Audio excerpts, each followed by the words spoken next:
I'm certain he isn't your son, she whispered persistently to Samuel. Look, he doesn't resemble you or her. He's so pale, and his eyes are nothing like yours. You were born with dark eyes, and your skin was tanned, but this baby is very fair. Embark on this exciting story now. If you're already familiar with our channel and want to help us continue moving you with more videos, please support us by pressing the like button. Let's go to the video. Emily and Samuel had been married for a year and a half, and both of them longed to have a child. It's no wonder they were overjoyed when Emily found out she was pregnant. With each passing month without conceiving, their expectations grew, feeding their hope of starting a family. On a certain day, Emily felt strange and decided to take a pregnancy test. As she waited for the result, her heart pounded with anticipation for good news. Finally, the long-awaited positive line appeared on the test, and she couldn't contain her happiness. Samuel, come here quickly. I have something amazing to tell you. Emily exclaimed, filled with joy. Samuel, who was in the backyard, heard Emily's call and ran towards her, worried and curious about her excitement. Emily, what happened? Why are you so euphoric? He asked, scared and curious. Samuel, my love, I'm pregnant. Look at the positive test, she said, pointing at the test with a serious expression. This is incredible. Samuel replied, wide-eyed, as he hugged his wife. I knew our dream would come true one day, he added, even more excited than Emily. Yes, my love, I couldn't be happier, Emily replied, wiping the tears from her face. Despite occasional arguments since the early months of their marriage, this news brought them closer and made them feel good about each other for a while. They met at the cafe where Samuel worked as a waiter, and they instantly felt a connection. Later, when they started dating, they learned how to navigate difficult situations together, which was a great start to their relationship. When they first met, Samuel was serving coffee to a customer, and Emily noticed his gaze fixed on her, which made her feel a bit embarrassed. Samuel, being the brave person he is, didn't bring up the subject until Emily took the initiative and asked for his phone number. In the evening, Emily anxiously waited for his call, and that's when Samuel called. They had a better conversation, and the following weekend, they went out on a date. 2 months passed, and Samuel asked Emily to marry him. They started living together. Samuel's mother, Mrs. Maria, wasn't very pleased with their sudden marriage. She thought her son was still too young, and Emily, being slightly older, didn't please her either. Despite Mrs. Maria's concerns, Samuel was happy with his decision, and since Emily got pregnant, he was determined to take care of her like a princess. When Samuel was young, he had mumps, which caused concerns about his fertility, as his mother repeatedly warned. However, all their worries were in vain, and the couple anxiously awaited the arrival of their first child. But when the time came to choose a name for their future child, they couldn't agree. They had different ideas for a male name, and Emily wasn't satisfied with the names Samuel suggested, suspecting they came from his mother. As time went on, Emily and Samuel began to argue and disagree with each other more frequently. One day, Samuel mentioned that he would temporarily stay at his parents' house, even though they hadn't officially separated through divorce. Emily remained in the rented house they lived in, and Samuel continued to pay the rent, although it became increasingly challenging for him since it wasn't cheap. After the baby was born, the young couple remained separated, but Samuel had to move back in when the little one arrived, which didn't please his mother. The baby's arrival also prompted the couple to start communicating with each other again, and over time, they slowly grew closer. They fell in love once more. However, Emily didn't want to move to her mother-in-law's house, creating a bit of a dilemma. But Emily began, thanks, maybe I can take care of the baby alone. I think I can manage. Emily, please, implored Samuel. You have no idea how difficult it is to deal with newborns. My mother told me, and your parents live far away. Plus, you know I have to work. I don't have much time. And to make matters worse, the rent for that house keeps increasing. It's hard for me to support a baby and maintain that house. If that's the problem, I can look for a cheaper place for us to live, like an apartment, suggested Emily. You just solved one of the problems, Emily. Come on, it's not going to be this bad, insisted Samuel. Emily snorted and replied, even if your mother decides to help me, I won't be able to handle it. You know my temper. Your mother doesn't seem very happy when I go to visit her. Imagine living under the same roof as she is with a newborn, she said. Oh, stop making things up, Emily. Mom is a little complicated, but she has a good heart. She's just a little grumpy. But it's a trait of our family. I'll probably be like that too, and you'll stop loving me, Samuel snapped. Emily fell silent in response and reluctantly agreed with her partner. Samuel was a man from a good family, although he wasn't in the best financial condition. He had graduated and hoped to improve his financial situation as soon as possible. He wanted to live happily with his wife and son. The remaining months, even the birth, passed quickly. Soon, the father was holding the baby. Samuel named him Gustavo, as Emily had always wanted. After the birth, Emily felt very weak and didn't care much about using the baby's name or the idea of moving to Maria's house. But living there wasn't pleasant. It didn't feel right for her to reside there. Maria was always dissatisfied with everything, and the baby didn't arouse as much affection from her as expected from a grandmother. Instead, she merely tolerated him. The reason was that, when looking at the newborn, Maria convinced herself that the baby didn't resemble her son, and nothing convinced her that he was too young to resemble anyone else. I'm sure he's not your son, she whispered constantly to Samuel. Look, he doesn't even look like you or her. He's so fair, and his eyes are nothing like yours. You were born with dark eyes and tan skin, but this baby is very fair. Mother, babies usually look more like their grandparents and great-grandparents, Samuel replied. Emily's cousin is blonde, he added. She must be dyeing her hair, his mother retorted. Mother, stop it already, said Samuel, growing irritated. Gustavo is my son. I love him, and you must love him too. Time passed, and Samuel, his wife, and son still needed to live in Maria's house. Emily begged Samuel to move and live away from his mother. But he just shrugged his shoulders. He had a new job with a good position and had to travel frequently for work, leaving his wife and children in the care of his mother. As he became more distant, Emily began to suspect that something was wrong. Samuel's mood swings and indifference became more frequent. At the same time, his gestures of exaggerated attention were followed by gifts that no longer alleviated her growing fear that Samuel was cheating on her. One night, while organizing the clothes in Samuel's suitcase, Emily noticed a lipstick mark on the collar of his shirt. It came as a shock to her, confirming her worst suspicions. With trembling hands, she decided to check her husband's phone. To her surprise, he had blocked it, which was unusual behavior. What is he hiding? Emily wondered. She wanted to find out if she was becoming paranoid or if there really was something wrong. Regardless, she wanted to confirm whether her husband was indeed cheating. Perhaps it was because she had stayed home with the baby for so long and gained weight, losing her confidence. Maybe she was no longer attractive to him. Like many women, Emily blamed herself, searching for the cause within herself. However, she couldn't sleep peacefully until she finally confirmed or denied her suspicions.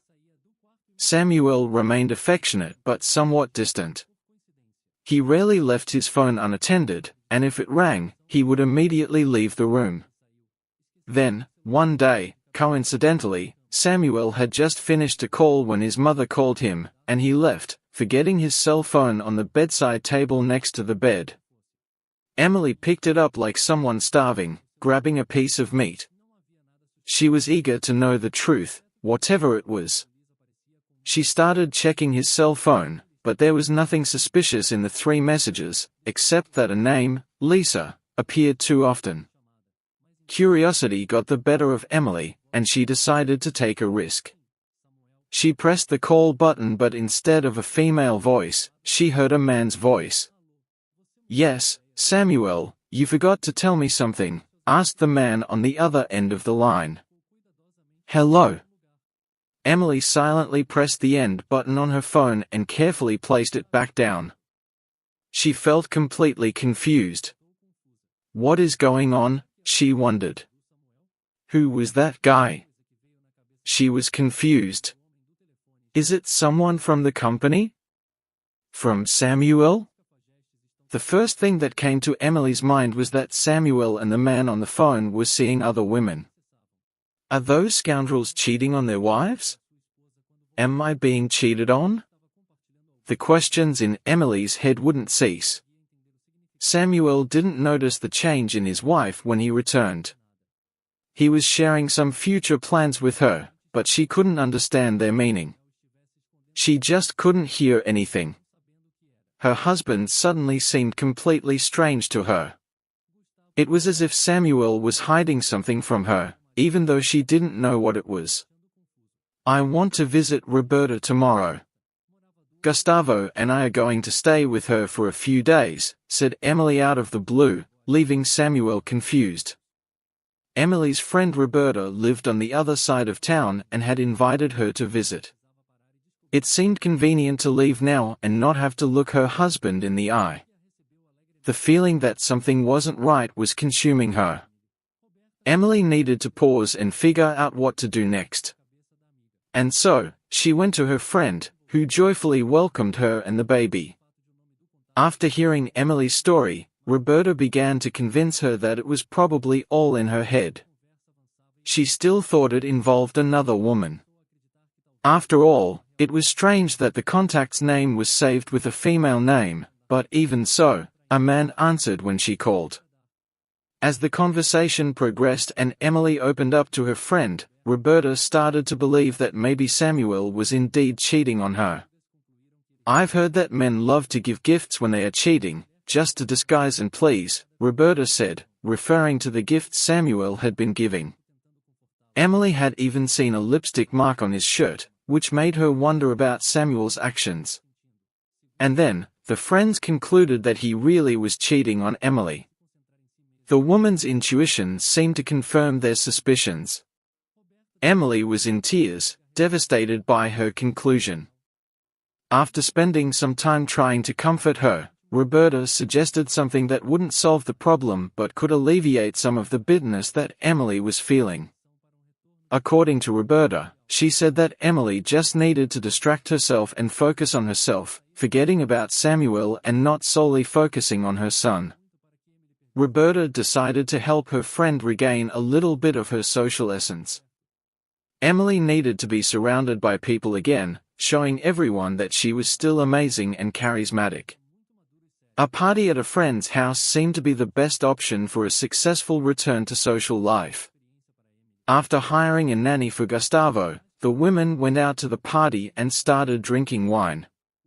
It didn't take long for Emily to let go of her age. Soon, she and her friends began to impress the men who were around. Roberta's friend, the host of the party, introduced Emily to his friend, Ko. He seemed mature and serious, yet at the same time, he proved to be an interesting person. It was a new experience for Emily, who was still feeling guilty. But when she remembered the lipstick mark she had found on her husband's shirt, the weight on her conscience eased. Additionally, she thought it was important to understand if she still attracted men or if something was going on with her appearance. Ko spent the entire night captivating Emily. Her anger towards her husband and the amount of drinks she consumed played their part. Emily, quite drunk, couldn't see anything else. The next morning, she woke up startled in the arms of a near stranger. As she gathered her things in panic, she realized that something terrible had happened. In addition to her husband's alleged betrayal, Ko called a taxi for her and bought her coffee. Roberta consoled her friend's fears. She was happy because Emily had fun and seemed to have given her husband payback for his betrayal. Roberta even offered to take care of Gustavo at her house and give Emily some time off.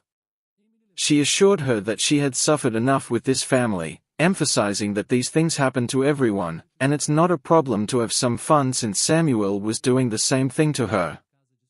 Roberta tried to convince Emily to stay, but she remained thoughtful. She picked up Gustavo and decided to go back home to her husband. Upon arriving home, she was greeted by a dissatisfied mother-in-law who immediately began scolding her for missing an appointment related to the baby. They were supposed to take Gustavo to daycare and were gathering the necessary documents. Emily couldn't bear to hear her mother-in-law's screams anymore. She intended to find a job and made up her mind to leave her mother-in-law's house, with or without her husband. "Where were you?" her mother-in-law exclaimed. "He's here because he's carrying his son around," Madame Maria continued, starting to scold her. "I was with Roberta. She needed my support," Emily lied with a shaky voice. "I don't need support here. I need help. I can't ask for help for my son. He's always out, and your case isn't much different either. It's better if you help me with the housework than comfort anyone you see," her mother-in-law continued. Emily didn't argue. She felt ashamed of her mistake, so she kept quiet.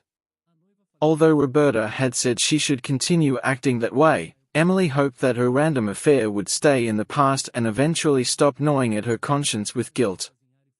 But things turned out differently. Ko managed to get Emily's phone number with Roberta's help, and Emily didn't understand why she agreed to meet him. After he called, she found out that he was well known in town, a famous artist in the area and a creative person. Emily found him incredibly interesting. However, he had experienced a tragedy shortly before his wedding. He and his fiancée had a car accident, and his fiancée died on the way to the hospital. The doctors fought for Ko's life for a long time, and he survived. He spent months in a hospital bed, where he started to draw and discovered his talent for art. But Ko ended up accepting. However, that same day, when he got home, Maria called him to talk about something serious. It was then that Emily's mother-in-law revealed that a woman had contacted her and told her the whole truth.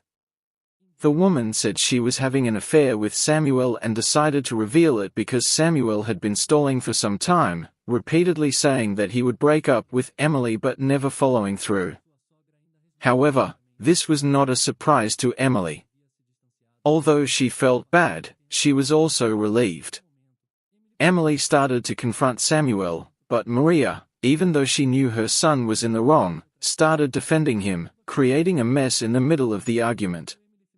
Emily ended up revealing that she had retaliated against her husband, which made Maria even more nervous. "So, you pretend you didn't know that your son and I had been estranged for a while?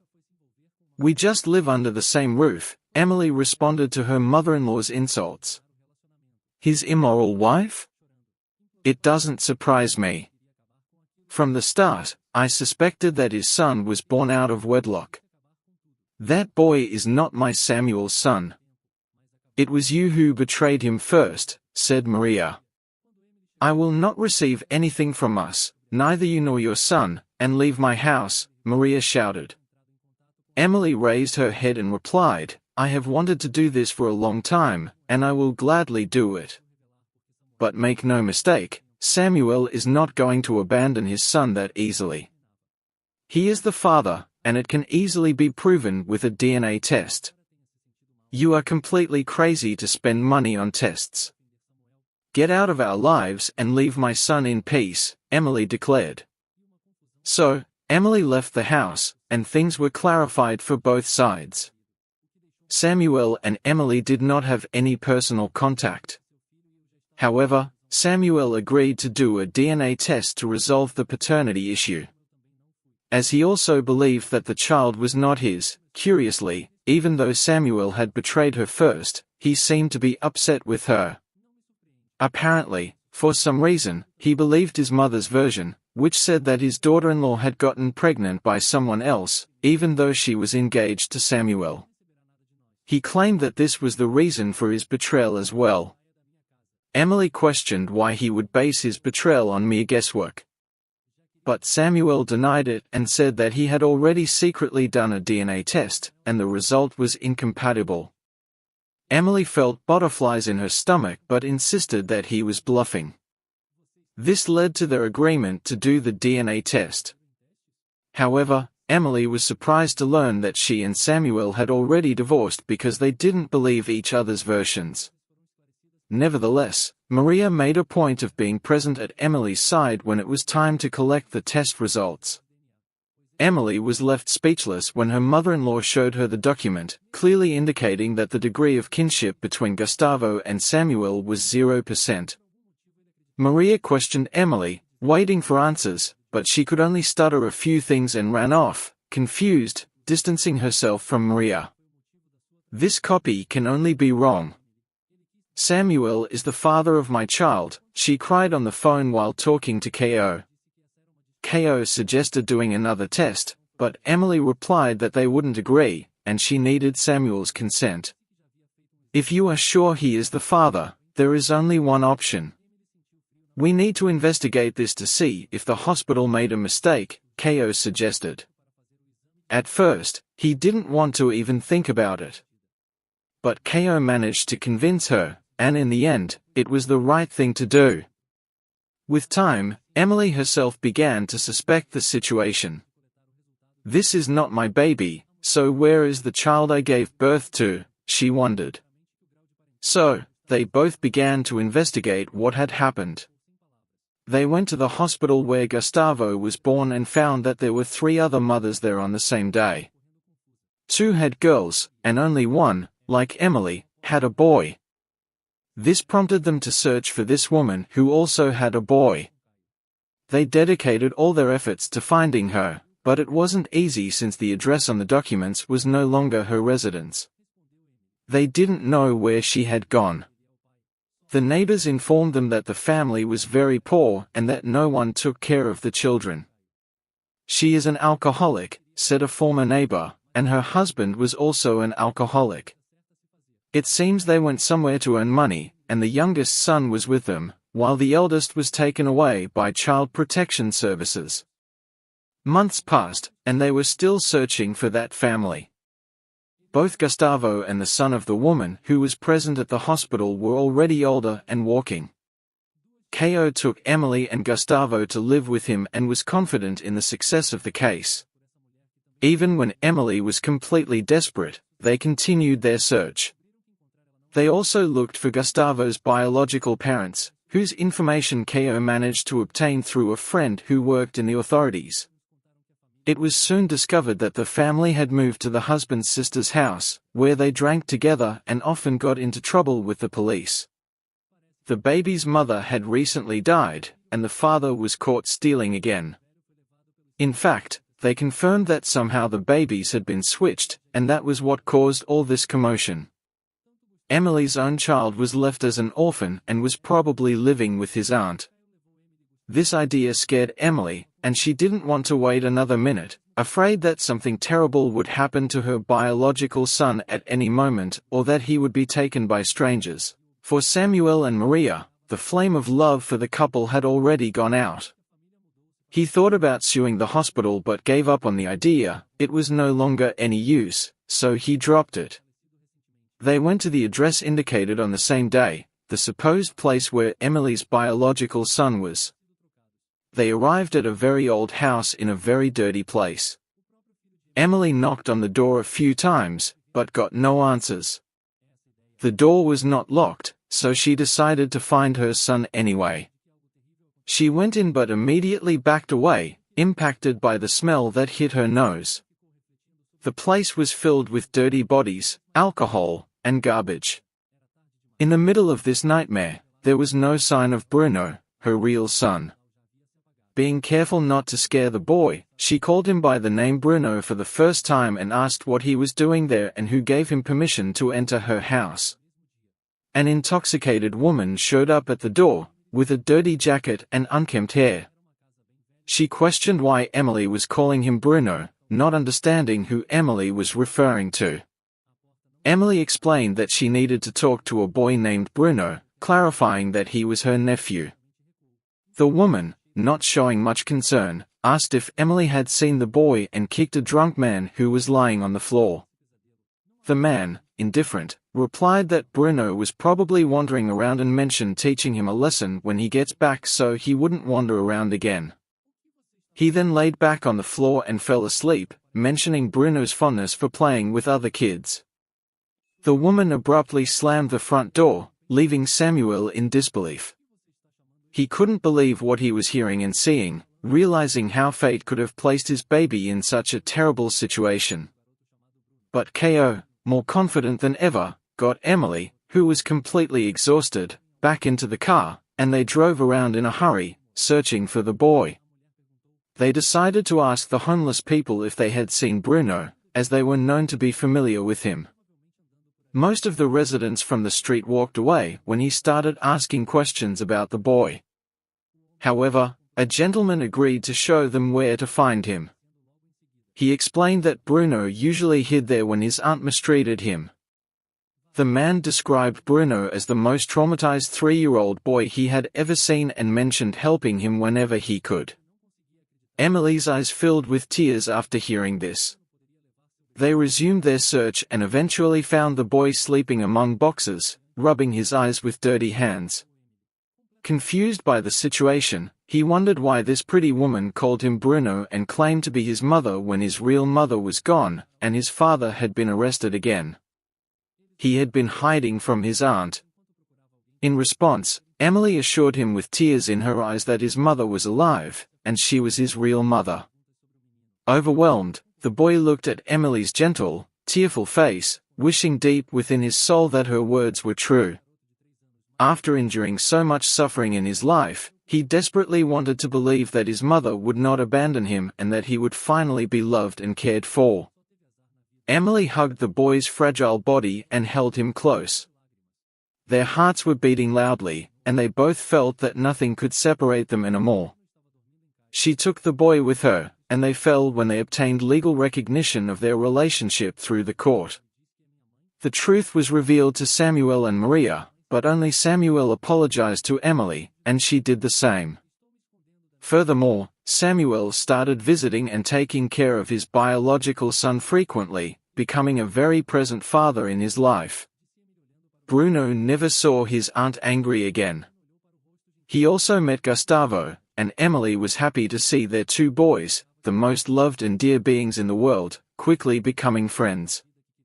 They felt true motherly love and care from Emily, and Samuel was always there, not only as Emily's husband but also as the second father to the boys. To resolve the situation between Samuel and Emily and prevent further confusion, clear communication and trust building are essential. They need open and honest discussions about their emotions, needs, and expectations. Seeking therapy or counseling as a family could also provide a safe space for healing, understanding, and resolving conflicts. As for the main culprit for all that happened, it was a combination of various factors rather than a single individual's fault. The hospital's negligence might have contributed to the initial confusion, but blaming a specific person may not be productive. It is more important to focus on healing, forgiveness, and creating a loving and supportive environment for the family. If you liked this emotional story, please show your support by liking this video, and this other video that is appearing on your screen now is also very moving. It will certainly touch your heart. Subscribe to the channel so you don't miss any updates and stay tuned for more videos. Thank you for watching, and I'll see you in the next video.